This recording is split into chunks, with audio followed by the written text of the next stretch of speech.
Hey everyone, welcome to another Cats and Rats After Dark. I'm your host, Kirby Lupo, joined alongside my co-host, Cody Stevens, and Nick Levine, our producer, Caesar. You can't see him today, but he's behind the scenes. I think he's going to be helping us out on the operations side.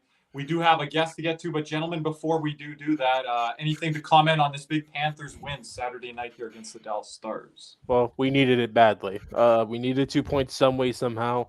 At this point, with the way the team is right now, I'm gonna do my best. Not like it's just we got to get the 2 points. It really doesn't matter how or how many. Just gotta get them. I thought we knew. I think we knew this was going to be a tough year, considering what we were up against. I think we're managing it the best we can so far. Obviously, there's still some left to be desired, but considering how well we've managed it and players haven't played their best, or it's been a little bit of a rough start for some guys, I can't say anything that I'm pretty pleased with how we've played. We got to keep going here, obviously. Hey, Barkov ain't walking through that door anytime soon, so just keep it up here. Hey, at least 9 got on the score sheet. 9 had us tonight. I've always believed in us. He had us for the third goal of the game, which Nick says we need to get to that magic number 3, so we got to the 3 first. Yeah, and that's really, we've been losing a lot of those 3-2 games. We've been on the wrong side of them, so it's kind of imperative that we do that. Obviously, you take a look at the games we've won this year. First game against Chicago, I believe it was a 3-2 win. Second game against Philadelphia was 2-1. You blow out Ottawa 6-2. Final game against Boston, you get 4 goals. Then you take a look, obviously, Vegas last Saturday, 3-0. And then tonight it's 4-3, but you had 3 plus the 1 shootout goal. But you're kind of seeing here, and again, if you were able to buy that goal in overtime against Anaheim, you win 3-2. Shot into the gap here. And as you know, World Series game. I feel we're gonna do our best to stay on top of it, but this is Game 7. Yeah, this is Game 7. But I mean, you take a look at some of the games that have been left that we've lost, and you know, it's just that extra goal. We talked on the podcast, Kirby, with the work. We're averaging less than 2.5 goals per game. I think we need to just get to that magic number is 3. If you get there, then the way our goaltending is playing, we're gonna be all right. 3-2 hockey games is what we win. But anyway, let's introduce our guest for the evening.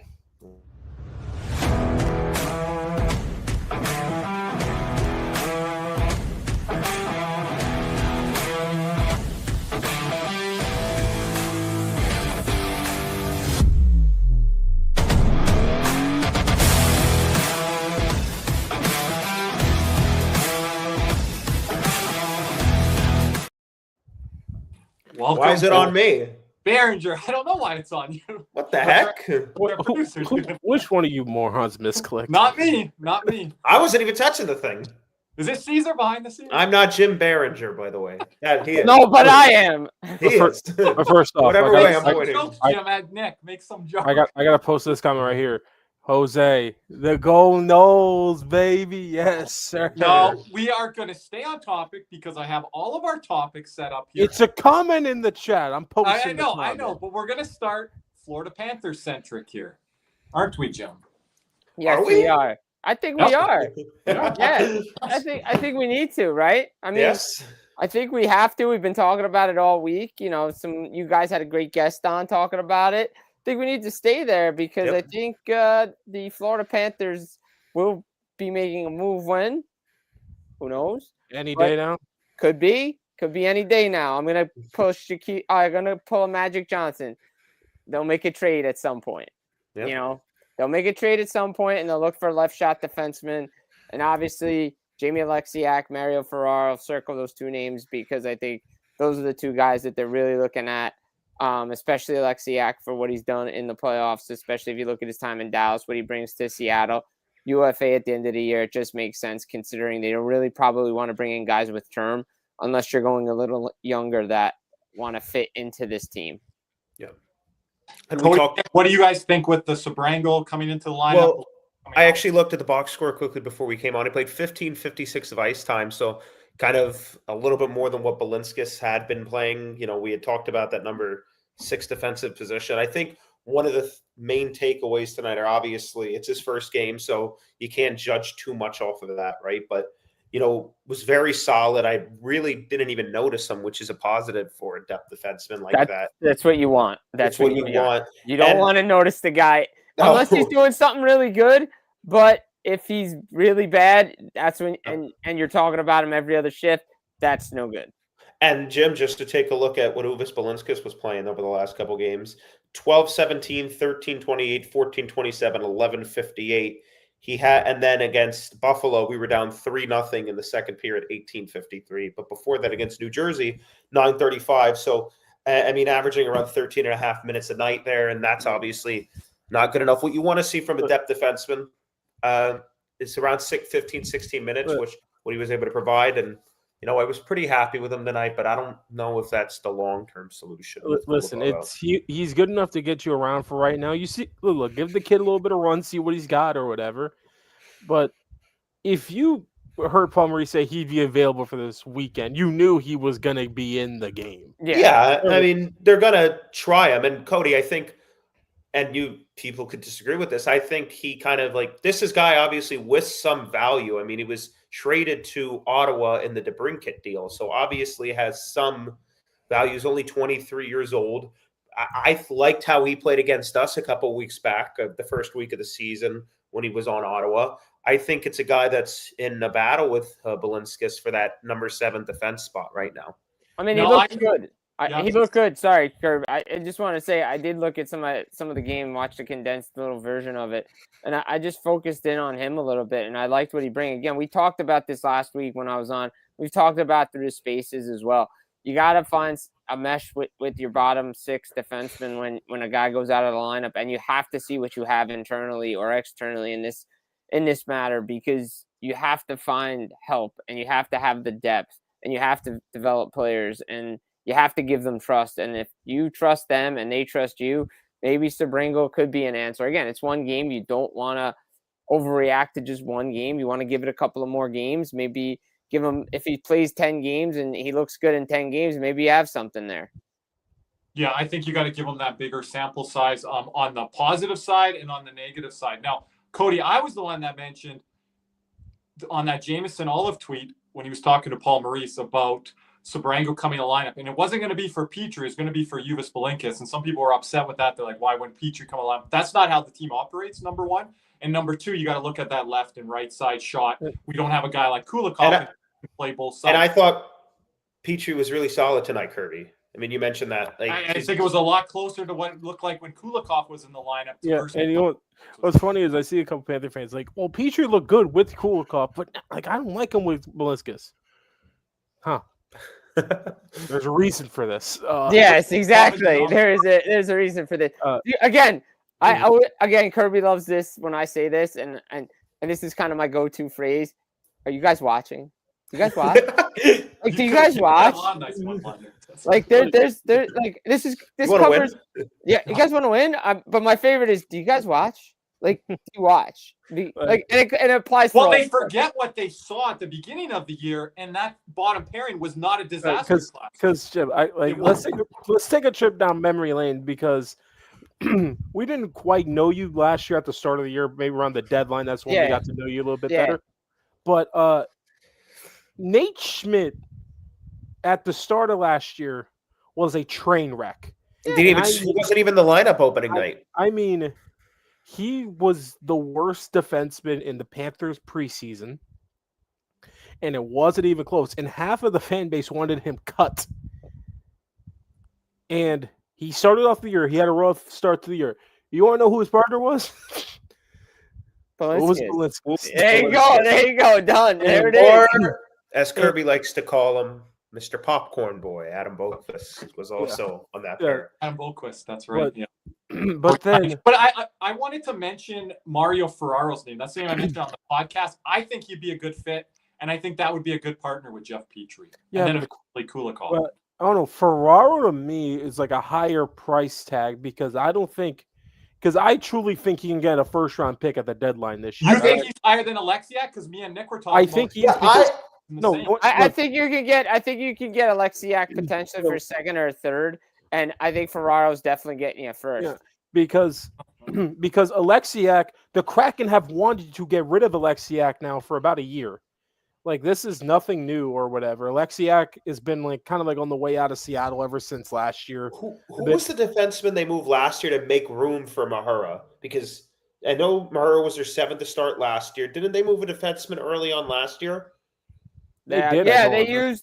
they moved Borgen in the Borgen, that's who it was. So Which I thought was surprising at the time. they moved off of Will Borgen because they liked what they saw to Riker Evans. and Yeah. Riker Evans, and then they really liked Mahura. So you take a look at that blue line now. They brought in Ryan Lindgren over the offseason. They seem to be pretty pleased with him. And now you take a look at this defense core. Obviously, the main guys are Montour and Dunn, but Adam Larson's still there. Adam Larson's also there. So with Lindgren there, there's not really anything left for Jamie Alexiak to do. I mean, was a really key part of their run when they beat Colorado a couple of years ago. I was telling Kirby keeps forgetting this, Jim. He wanted to Stanley Cup final with Dallas against Tampa. I mean, he's played. I mean, he's a good, solid defenseman. I mean, you bring him in. I mean, it's not going to be a cheap price. Good player. Like and again, it gives you not only the lefty righty, but it gives you options for guys if guys need time off. And if Sabrango plays well, you can have the depth starts to build up. And then say when Kulikov comes back and he needs some time, some reps, you have an NHL defenseman in there ready to go if Kulikov needs some days off and stuff. That's the type of player they're going to look to bring in. Yeah, but the one thing with Alexiak, $4.6 million in the cap hit. Wow, So they can make ways around that thing. Yeah, and so, but the one thing I'm gonna say now is, if the Panthers do make a trade for a 70 or for another defenseman or whatever to kind of get through this little rut, Balinskis is going back the other way. That's automatic in my head. I would agree with that. You would probably have to think, that would probably I think Balinskis is going the other way. Unless they roll with. I guess there's a roster limit now, but there's no cap constraint now because you have so much money out of the lineup. What are you guys saying with Sabrango, though? Would they put him? He goes through waivers, goes down to Charlotte. That's an option. No, because he didn't get. No, because he probably would get claimed off of waivers if he played well. Claimed? You think Ottawa would reclaim him? Somebody might claim. Somebody might claim him. Yeah. I wonder how they feel on that if they see kind of like, he's okay in those 10 games, say. And then they trust Uvis Belinskas because of what he's built in. What's the move there if they're bringing in another defenseman? Because again, I don't think they're Petrie. I think I agree with you, Kirby, there because Belinskas has played. We played 75, 80 games for us last year. Played a new number of playoff games. He's at around 100 games for us over the last 2 years. Maurice really likes him. The organization likes him. You would kind of think a guy who knows the systems, played 100 games with their franchise, has even played at multiple playoff games for you over the last number of years, the familiarity would probably draw them to Belinskas a little bit more. Now, that's what Jim's saying, or maybe Cody might be saying. I don't want to put words in your guys' mouth, but if the asking price is Uvis Belinskas and a pick or something, well. But here's the thing with Belinskas. Maurice doesn't trust him. Yeah, I don't get that. I mean, ice time. There's no familiarity. There's you could say familiarity, but look at the ice time. Maurice, even coming into the year, Cody, me included, but we were both pretty complimentary of how Belinskas had played last year in the playoffs. And I'm not saying it was tremendous, but he did a very nice job, of a solid seventh defenseman. I think they need to bring in somebody to push him because I think from the play I've seen from him, he looks complacent because of, hey, I'm here. I did it last year. I don't really have to push myself. And I think there's a little bit of that going on. And I think Maurice, the way he's operating is he needs to put the best lineup out there to win. And if you're a step below what you were last year and you think you look complacent, he's going to replace you. Yeah. Else, gentlemen, before we move along? I mean, another Alexiak's one name. Another name I would probably keep an eye on, and this is a guy on a team on the downswing or whatever, and they need to make room in their lineup a bit for a younger guy. I'm looking I'm not saying this could be a possibility here. I think Jake Bean out of Calgary could also be another option there. Could be an option. He's a good player. I like it. Cheaper on the salary option. I think 1.175 or something like that, or 1.75 something. Yeah, along cheap. those lines. And if Calgary retains some money, it's under $1 million. solid. and it's for 1 year, 750, like whatever. Are you Like, saying you're hearing yeah. something on that, Cody? You're throwing this name out there. What are you saying? I think it's when you look at like all of it as a whole, I think it's definitely a possibility because they're trying to make room for Perek. Like I think they're trying to get Zane Perek in the lineup as much as they can right now, especially with them not playing well. Right. Yeah, They want him in the lineup, but again, he didn't play today. Jake Bean in really a huge upgrade over Uvis Balinskis, honestly. I think he is. I mean, moderate upgrade. I mean, Look, man, you just need someone not to freaking piss themselves on a forecheck. That's all you need. Yeah, really. that's true. That's true. yeah, That's I mean, I think based off previously, I think they would kind of maybe opt for more of a veteran option. But I do think Jake Bean again. He is a veteran. I can't believe that. I He's mean, that's like 27. Like, is he that old? Oh my gosh. Yeah, he's bounced around a little bit. like How many games has he played in the NHL? Yeah. Probably hasn't even hit 250. that I gotta look up here, but I'm I mean, looking at Uvis Balinskis last year. 76 games, he had 18 points, averaged just under 15 minutes a night. Jim, you said it. Like he was a mainstay in the lineup last year and was a solid depth defenseman on He a was Stanley so Cup winning good team. for them in the playoffs, and it's Yeah. just like complacency sometimes. It gets in your head. You think, okay, here we go. It's my spot no matter what. You got to still earn that spot. I mean, the value we've gotten out of him, over 100 games for us playoff time. I mean, it's been a very value-based signing, but Bean is at 271 games played. Yeah. Yeah, I don't know. I would prefer somebody a little bit more established. I know. But here's the thing: we're looking for a 7, not a 6. Yeah. Like, I mean, whoever we're getting here is on the bench when Kulikov comes back. So that's why Jamie Alexiak, Cody, won't be on the bench I'd rather play Petrie over him. I don't buy the fans that are telling me, my co-host, people in the community saying you move Mikkola down to bottom pairing. You're not moving.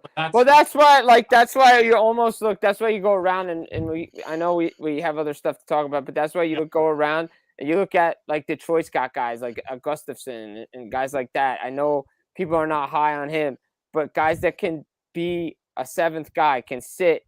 You want those guys that can come in there and play. Yeah, but of course they want a $5 billion bottom pairing defense, and when we already have an $8 million third line center. So I mean, look, obviously, and he won't move. He would be a good addition, but he's not moving off of Carolina, which is Mike Riley. That's not happening. No, we already tried him here. So yeah, like he didn't work out. So then again, we didn't give him any run, to be honest. But on the docket here, Jacob Markstrom signing a 2-year extension with the New Jersey Devils worth $12 million, which equals a $6 million AAV. I'm going to be dead honest. New Jersey had no choice in this matter because unless you talk to the fan base, they did. I mean, I guess they didn't learn from the Akira Schmid, Vitek Vanacek, who the hell, Nico Dawes experiment? I mean, I don't know if you can throw Dawes in that experiment. I think there's it was a third one. I just can't remember. Yeah, it is Dawes. Dawes was there. No. It was who was it that year? No, who was the backup in 23 when they went? It was. That's what he named them all. It was Dawes, Vanacek, Schmid was there, and Schmid came in and played really well in the playoffs. Allen wasn't there yet. He was. Allen came in the following year. Same with Kakinen. But what happened was, the Devils get to the second round. Their goaltending gets exposed, but they decide to roll with it because Vanacek had 40 wins. The Devils play great defense. But who did they lose on defense that year? Was Ryan Graves and Damon Severson. So your defense got weaker. You asked young players to do things that they shouldn't be doing, and you take a step back. Now you go get Markstrom. Plays well. Defense plays well in front of him. Had injuries last year. Okay, he's not off to the best of starts. Well, you know what? Sometimes when you're negotiating a contract, you focus on that and not on your game, i.e. Lane Hudson in Montreal. Look at the kid play now after his first couple of games. Everybody who goes through these contract extensions talks during the beginning of the year, they finally start playing well. Markstrom's playing, as we speak right now, playing really well for New Jersey and shutting up a lot of critics. and they didn't have a choice. The Tom Fitzgerald, if people listen to Tom Fitzgerald and listen to what these guys have to say, he was rolling with this tandem. These guys feed off each other so well. It's not even funny. But Tim, the guys that didn't believe in Markstrom, it's like you want to be what the past Devils were or what you want them to become. No, because everybody's living in the moment because Jake Allen's playing well. Jake Allen is playing well and covering a lot of Devils deficiencies defensively because the Devils were still giving pucks away, still giving up high danger chances. And yes, Nico Daws played great against Minnesota. Jake Allen stood on his head since Markstrom hasn't been there. Markstrom was actually coming into his own before he got hurt in that Columbus game. He played really well in that third period to come in as a sub for Jake Allen. Then he got hurt. And then I know Cody's an Allen guy, but Allen Dawes, to me, that's not a championship. No, it's not. Not with that defense. Why do you keep calling me an Allen guy? Because you always have been. You used to yell at me on our post games all the time. I know he's because I yell at you because you get confused. I wanted him as a backup for this reason. Yeah, he's a good backup. Starter, but you're an Allen guy. But I don't even think you would think, Cody, that Allen Dawes combination's good enough. Oh no, but here's the thing, like people like this is the same thing. It's like remember Panthers game 5 versus Boston. People wanted to go back to Alex Lyon, but you're like no, Bobrovsky now. Like and he comes up and he came up with the big save on Marchand at the end of the period. In game 5, and Marchand forget Alex Lyon letting that bad goal to Brad Marchand. And that guy Marchand really hasn't done much since that save, right? I guess not. Apparently not. 6 goals in the 25 Cup final. Yeah, look. Jacob Markstrom is also making the same amount of money that he is now. People need to realize that. Calgary is eating 31.25% of a 6x6. Do they forget that?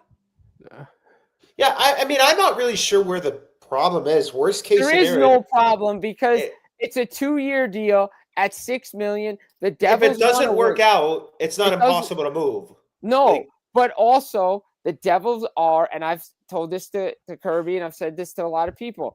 They are in a win now mode. They need solid goaltending. Markstrom and Allen gives you that. You want to trade Dougie, don't want to extend Markstrom, fine. You want to lose and not make the playoffs with that defense, go They can't do what San Jose's doing, or you could even say Chicago. They can't. They're in a win now mode. Markstrom and Allen give you the best chance to win hockey games.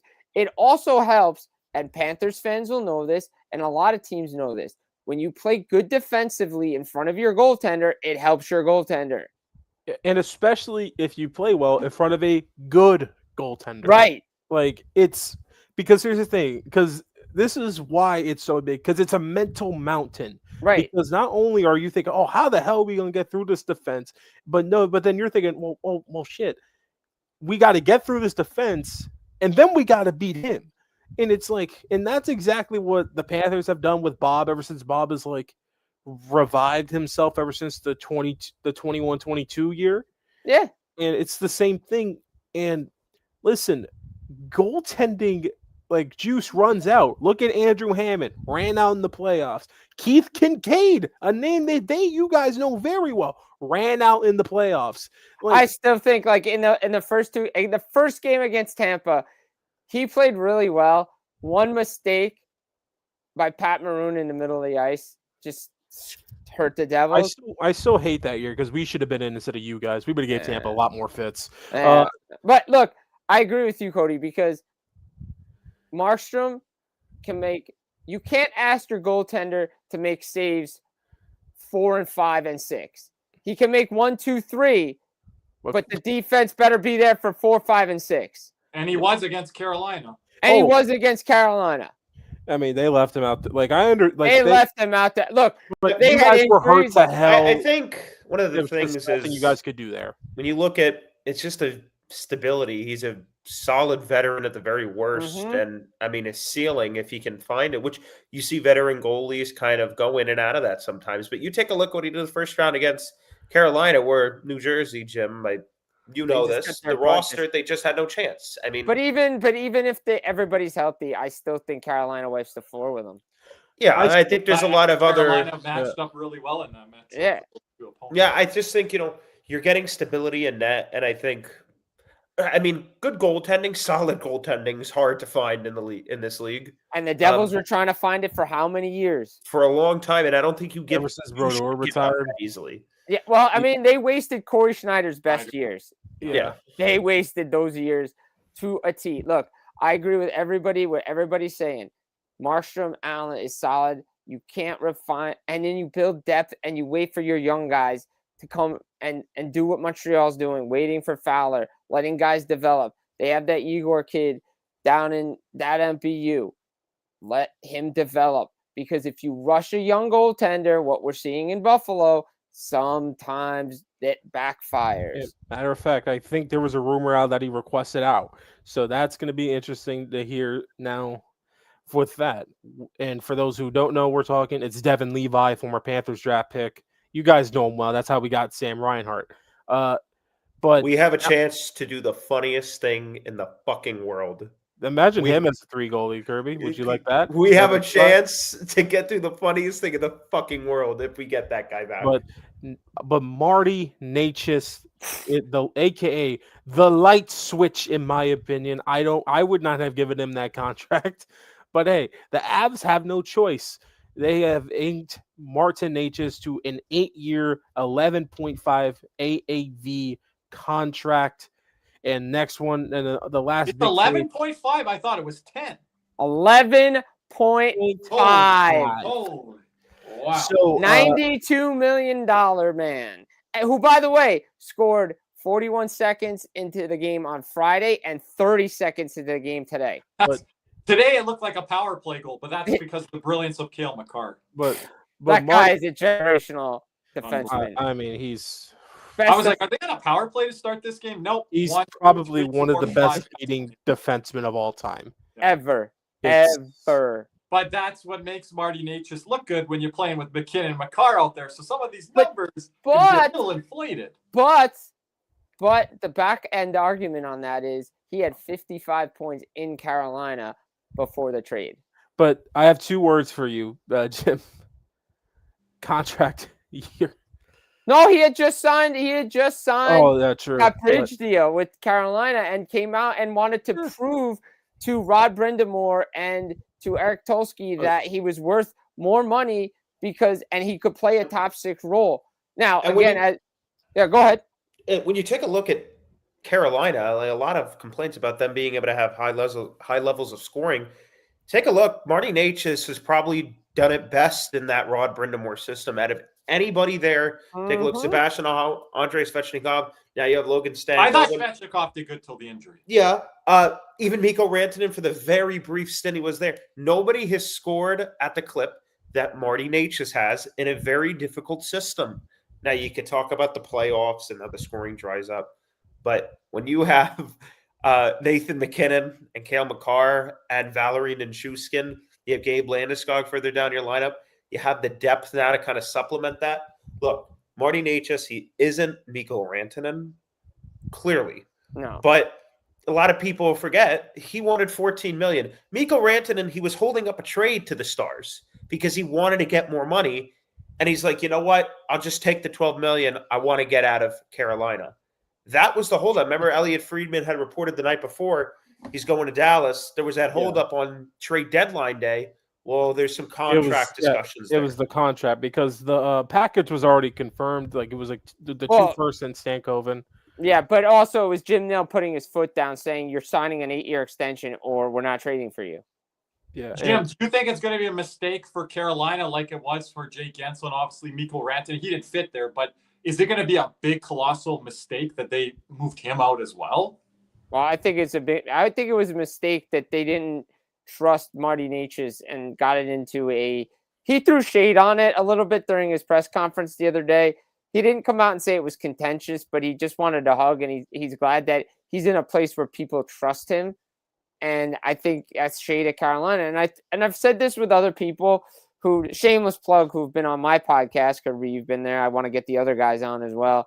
who've said maybe it's time that Carolina starts changing their system up so they can keep these types of players. And their system for guys that they've brought in, i.e. Nikolai Ehlers, that system isn't working for high-skilled guys that want the puck and move the puck and do all that stuff.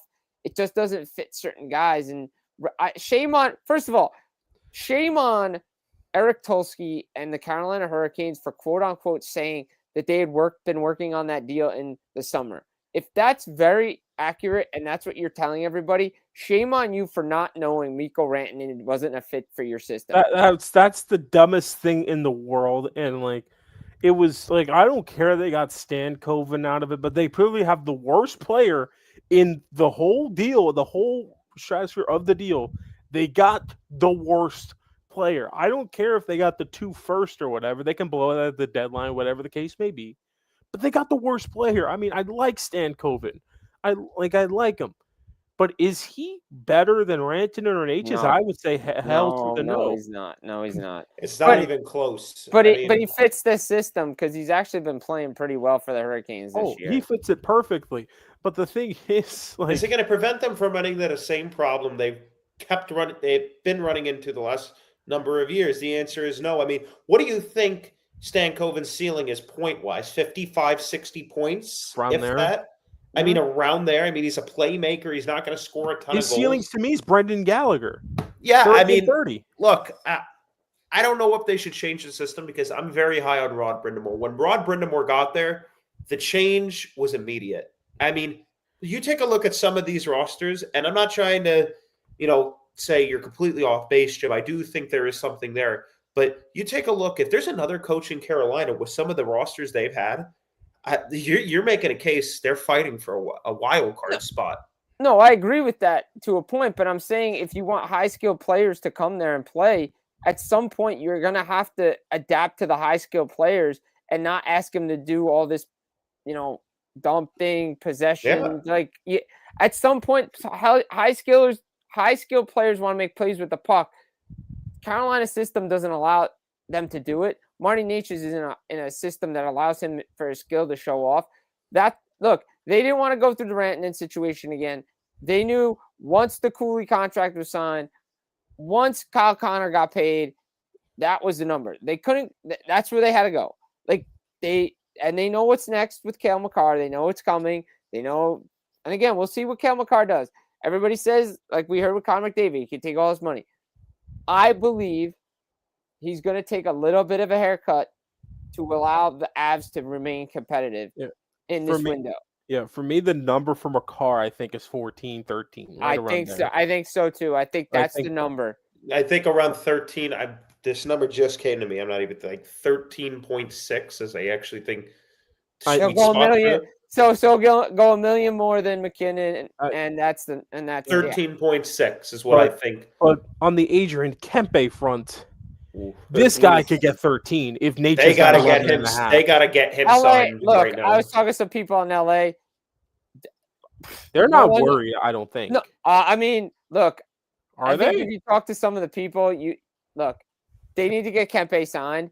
A lot of people are scratching their heads at why this isn't done. You lost Gavrikov. I think the locker room was mad about it because they wanted him to stay.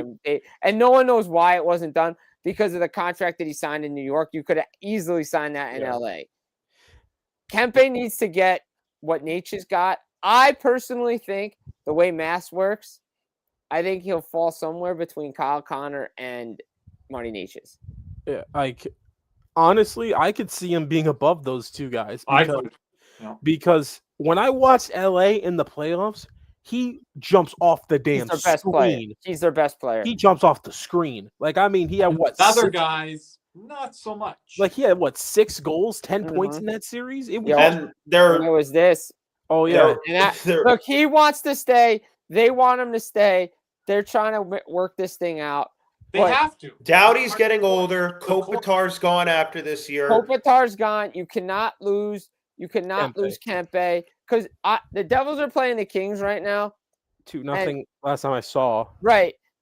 The Kings offensively, outside of Kempe, is – I mean, I know they have 20-something shots on goal right now, 32-19 is what the shots are in favor All right, of they have LA. 32 shots on goal right now. The Devils' defense is, and I think they had a couple of power plays. So, but the Devils' defense is giving up way too They many didn't want shots. to re-sign Markstrom, by the way. Right, 30 exactly. saves. Grant Exactly. Clark and Corey Perry have 10 of them. Oh my Right. gosh. So But- again, they don't have anything outside of Kempe. I think it comes under 12. Me personally, would I be shocked if it's more than 12? No, but I don't think they're gonna put him in that Draisaitl level of winger. But I think Kempe is extremely underrated. And by the way, Jim Hiller, look up here, you freaking moron. Play Brant Clark more. Yes. I love Brian Clark, by the way. Good dude. Every Good kid. defenseman the other day had 22 plus minutes, except for Brant Clark. You know who's the only freaking defenseman who had a point that night? Brian Clark. Brant Clark. And you know, the one thing I could say, Jim, you just said they could have signed Gavrikov. They spent the money on Dumoulin and CC. I mean, you kind of go through your mind about what was stopping him from signing Gavrikov and going and getting a league minimum veteran defenseman. Again, Kenny Holland was coming in. I guess they didn't really have the relationship. But again, players were scratching their heads. They wanted to keep the guy. The guy wanted to be there. Same with Kempe. Kempe wants to be there. Team wants to keep him. Why isn't this done? What is so hard about this?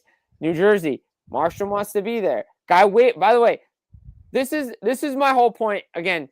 And I think this will tie into a Calgary point somewhere if we talk about him. Yeah, we can just add that there. No, look, this is why, and I know a lot of people want to get on my case about this, but I've talked to players and agents and scouts and this and that around the league.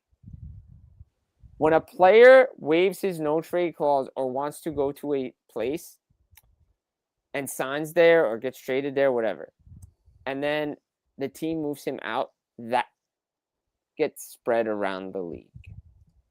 And players are like, I'm not sure I want to go there. Vegas is a different element, and everybody knows it. But a case of like New Jersey, Markstrom waives his no trade clause to go there. Dougie Hamilton signs there. These are players that wanted to come to the team to help the team win. If the team moves off of those players, what does that message send to the rest of the league? So why is Vegas different, Jim? And I don't know if you can answer that. That could be the $1 million question. Is because they were a new expansion, a new franchise, and nothing was implemented or set there, and that's what the tone was from the start? Because the tone from the start is we want to win. That was the tone. Bill Foley and Kelly McCrimmon are in the winning business. They're not in the hockey business. But when they trade for guys, certain guys that go there, like the Mark Stones and the Petrangelos and the Marners, those guys are probably going to be there for a while. Same with Hurdle, like guys like that. But like a couple guys that just come in for a cup of coffee are out the door in Vegas. All right. Well, even how they handled the Marc-Andre Fleury situation. Max Pacioretty, I think that was a cap dump purely, but still.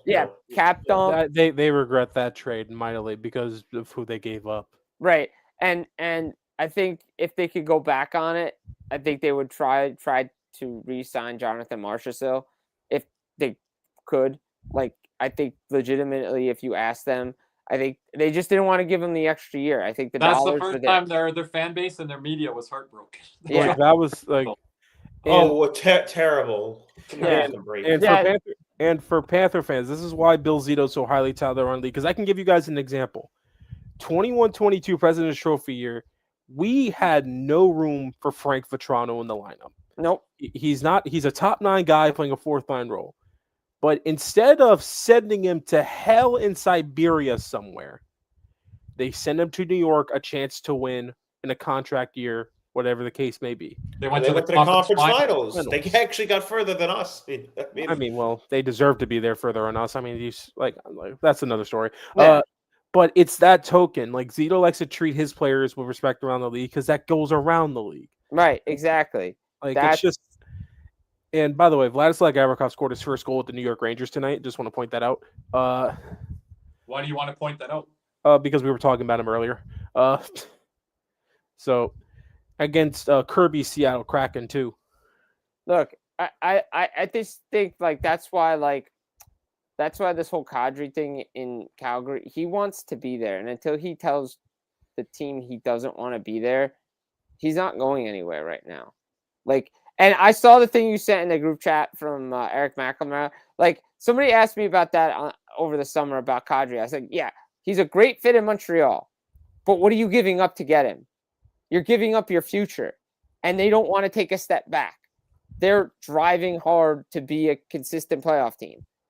And by the way, they have a kid named Michael Haig who's going to be really good and is going to be really good in that lineup. That's the trade chip piece that seems to be circling. They don't want to move him. But you're gonna have to make a move to get somebody, because here's the thing, because learn from Florida with Hendrik Borgstrom. If you can make a move with these prospects and you can get a guy, because we could have had Pacioretty or Mark Stone, you better make the damn move. But it better be the prospect that still has value, but may not be fitting into your system in the future. Because a guy like Michael Haig, when they've picked him in Vegas, when I was there for that, everybody said that's such a great draft pick. He's going to be perfect in Montreal. But you don't move a player like that. But anyway, are we ready to move on to? Yeah, anything else that Jim has for us before we let him go? Because I know he couldn't hang with us. So, I think we kept him for a little long. Anything else, Jim? No, I mean, game's fine. Game's been fun. Oh, by the way, Nashville, play your young guys, dude. Like, come on. Like, come on. Don't get rid of some of your young guys. Yeah. Don't get rid of your young guys. Play your young guys. Matthew Wood, 3 points in 2 games. I'm just saying. But you know what? I want to do this while Jim is here. Please do, because I can't for the life of me figure it the fuck out. SFU trash can of the week. It's time, ladies and gentlemen. Yep.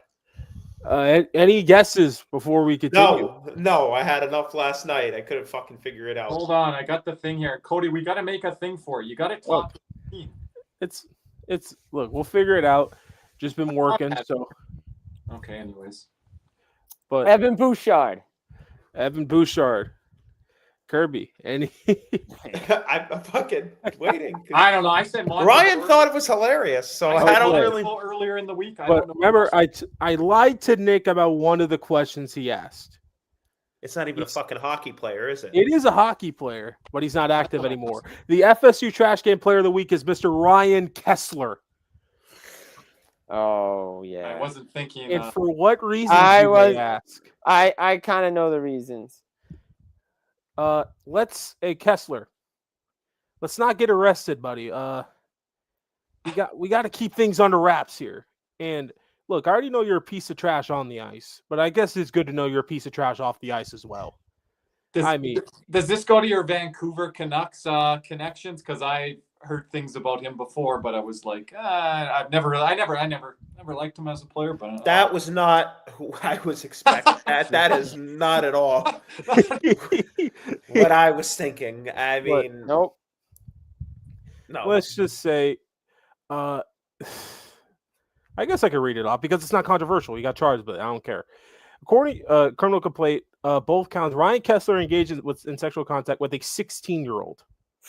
That's the reason why he's FSU Trash Can Player of the Week. Man, I should probably burn this to the ground, but wow, nothing will beat Ryan Kessler for FSU Trash Can. And wasn't he just coaching minor hockey himself? I have no idea. I don't care. I hope he never coaches again. Wow. Well, you were right. I mean, I did not guess that. I did not. I thought you were going to go Evan Bouchard for that effort on that goal, but no. Once I saw that on Twitter, like last week, I'm like, he's it. Come on. Don't care. So I'll go with that. Look, it's a good pick, is it not? I have no comment on the situation. Wasn't there? And if it's your SFU Trash Can of the Week, I have no comment on it. Hey, Kirby, I told you were not going to expect this one. I didn't know. I did not think that. No. I didn't know all the details there, but now I do. So, hey, gives you more reason. I told you he's not a Kirby guy. And I was never a Ryan Kessler guy. I'd like to separate the stuff from on the off ice, but yeah, I was never Nah. Kessler. We should probably move to the ad break, guys. But anyway, but as we say goodbye to Jim, let's hear a word from our sponsor. Bye. Panthers fever is here. Are you geared up? Caneswear in Davie is the place for all your Florida Panthers needs. They have the latest gear for our favorite NHL team. Jerseys, polos, t-shirts, hoodies, hats, and more. Caneswear has you covered. Stop by their store in Davie or at pantherswear.com. Again, that's pantherswear, WEAR.com for all your Panthers gear. Do we have some And- housekeeping items here first, Cody? Because, Nick. Because Cody, you're supposed to get something ready for me with Caesar. Yeah, but I need. Here. Yeah, I don't even know what this is. I Can you know. message Caesar? Can you I message? got it. I got it. I already have it. Timeout. Okay. I got 2 remaining. A word from our other sponsor, Jeremy Beckham with Next Home Treasure Coast. Panther fans in South Florida need real estate out. Check out Jeremy Beckham with Next Home Treasure Coast. It's a boutique service with a personal touch. Jeremy the team put humans over houses, working hard for you, whether you're buying or selling. Ready to move? Hit up BeckSellsFLA.com or call 772-475-5371 now. You'll be glad you did. Thank you. And one I more. don't know why Kirby's smiling. I have no clue what's about to happen. Because I've been setting something up all week for this. I don't even know the context of this. He would So not be- this is going to be interesting. I don't even know which one to put first. Do we have any other housekeeping items? The one any like do not share the Halloween one first, Cody. Save that one for last. You can go whatever order you want. Do you have 4 guys there? Yes, I have 4 guys. Okay, perfect. So Cody, I guess we'll get to the other housekeeping items there. This is our new segment. We'll get maybe a music or graphic. I wish I had been alerted to this. Phone. You wanted a segment this year because you said Cody had his segment, and I've been working on this all year. These are the Nick's ride or die guys. We're going to show you an image. Nick's going to describe, does he want to ride with this guy or does he want to throw this guy off the bloody cliff? All right, I like it. All right, the first guy up. This man right here, Miles Wood. Look at the picture, too. You know, do I count the contract in this or what? Just the No, player? it's ride or die. I'm going to ride with Miles Wood. I mean, he's an energy guy, an effort guy. You wouldn't mind him on your 4th line. I bet you that, right? How much would you pay him? Well, not what he's making now. That's for fucking sure. But, he ain't that bad of a player, right? So I think he'd be a nice fit for I added us. this for our first ever installment, Cody, because you remember back to our post-game days on the Spaces platform where Nick would bring up Miles Wood all the time. He's like, oh, yeah, and Miles Wood, by the way, that would be a good guy, good energy guy, right? So Yeah. Damn right. Next up here. Yeah, Nick does not know any of ride or die guys. We do not have them here. Oh, this is my guy. Your Wyatt guy? Johnson. Yeah, because Kirby, for all the people who want to know if Kirby's guy, traded me Wyatt Johnston for Philip Hedl. I did. Did you get rid of And Wyatt you had Johnson? faulty medical papers just like Cody does with the fantasy football. I didn't know anything. I didn't know he had with these Philip Hedl. concussion histories and things like that, of course. Look. But who drafted him in the first place? Who traded him away? Well, I did trade him. But Okay, I had so too there many we go. Dallas Stars. I had too many Dallas. So there we go. Too many Dallas stars. You But can never have too always many claimed stars. This guy to be your guy. You would love to have him on your team. You would always Yeah. watch Dallas Star games because of Wyatt Johnson. I think our community started out being Jason Robertson guys too, and then we kind of like soured on that a little I bit. actually have the receipts in the DM with Wyatt Johnson and Kirby talking about his rookie year. Okay, So send don't him let my Kirby fool you. rookie year, you were saying. Okay, you're on. But anyway, on next up on Nick's You can add rider, points to this. rider guy guys. I now I get the gist of it. Okay. I'm gonna I add. didn't tell Nick about it. I'm gonna add a guy, and that's gonna be funny in the future. Are you going to add a guy now or next time? Oh, now. Well, I already have it pulled up. Okay, but, so we've got a couple more at least. but before we use that guy, bang, Nick, ride or die, Mr. Anthony Stolars. And there's no in between option. Don't look at just this year. Look at the whole body of work. There is no in between. You're either riding or you're dying. Which one is it? Yeah, I'm probably gonna throw him off the cliff, guys. I hate to say it, but Pause. Okay, go on. I mean, I'm just not a Stolars guy. He's a fine 2, as our friend Matthew would say, maybe even a 1B, but definitely not to the extent of gonna ride with him. So he's going off the cliff, unfortunately, which is a shame because I don't hate Anthony Stolars, so don't get Would you offended. like him as your starter, as a 1B, as your backup? Not at all. Backup? Okay, All right. so it's kind of a hard decision there. But anyway, Okay, Cody, you're showing him yours. Don't show mine yet. Are you showing him yours? Yeah, I'm gonna show him mine. Okay, save This- the best for This one's gonna be kind of funny. I think I know who it is. Who is it? Cody. I'm gonna keep it in my head. Should I write it down? Is it? All right, let's see. Cody, Nick, frame a bit. look, Nick's ride or die. Big Mike McCarthy. You know what? I thought this was just staying hockey. You know what? This is. I'm gonna sit up for this one. Ready? It's not Mike McCarthy's fault. Jerry Jones is a moron. It was your ride guy. That was your coach more than Paul Maurice was. That. 3 straight 12-win seasons, and we got fucking Jerry Jones over here talking about an oil company, $100 billion. Jerry Jones, he could blow it out his ass, frankly, for all. I wanted that in. So that's a ride guy for Nick. Jerry Jones has wasted a lot of damn good rosters. So 2 ride guys, 2 die guys so far. All right. Now we got the tiebreaker. Okay. Oh boy. Now Nick's last. Nick, before you put it up, Cody, hold on. Focus on the guy just in the middle of the photo, right, Cody? Just in the middle. Okay, All Nick? right. Nick's ride or die guy. Is it this guy right here? He's going off the cliff. I'm sorry. It's not. It's like this. Boom. Did I wreck your weekend? This is Adam Sandler. They all dressed up. Look at Josh Mahura. That they get Josh Mahura, I have no problem with them in Seattle. It's far enough away geographically. It's perfectly fine. I was not a Josh Mahura fan while he was here. Good luck in Seattle, Josh, but not on the Panthers. So Cody, I'm going to add the point here. This might not be the only appearance of Josh Mahura on the Knicks ride or die. We might find other how opportunities. the fuck are we gonna do that? This might find other photos. He might Photos. It's the same dude. He might be wearing a different jersey. He might be having. Oh gosh, don't even fucking say that. It could be we wake up one day. We'll show him in different uniforms. He's putting up that in Seattle. No, good for him. I think he's actually playing well in Seattle. Or But we could wake up. I'm not a Seattle Kraken fan. Wake up from a tweet from a guy named Freege HNIC. Stop. Saying, don't you dare. Mahura to FLA. Well, knowing his new abbreviations, it'll probably be FLOP. Okay.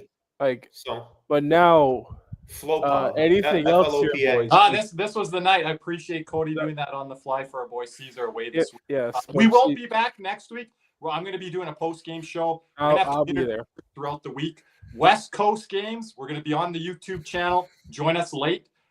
Who's with me for the live stream for the LA Kings game? Cody, you said you are. Yes. I might be. I don't know yet. Could have Banky slide in someone else. I wish we could go another 10 minutes, but the World Series has just now hit the top of the ninth. One-run game. Well, maybe we should stay on for it. It'll be perfect. You want to stay on air for it? Oh, I've had a long night. I'm good. All right, but hey, I said no. I was doing the post game earlier. But anyways, we thank you for everyone for watching here tonight. Once again, check out the Anton Lindell JSA certified signed photo contest rules. Give 5 thumbs up on various Cats and Rats YouTube videos and DM the screenshots to and then DM at KJ_loops on X or the Cats_N_Rats_podcast on IEG to enter this contest. This is not the only contest we're going to be. This is not the last contest. It's only the beginning with the contest. But we got tickets coming up very soon. Game tickets. We thank you guys for joining us here tonight. For Kirby, Nick, and myself, we say thank you. And as always, let's go Cats.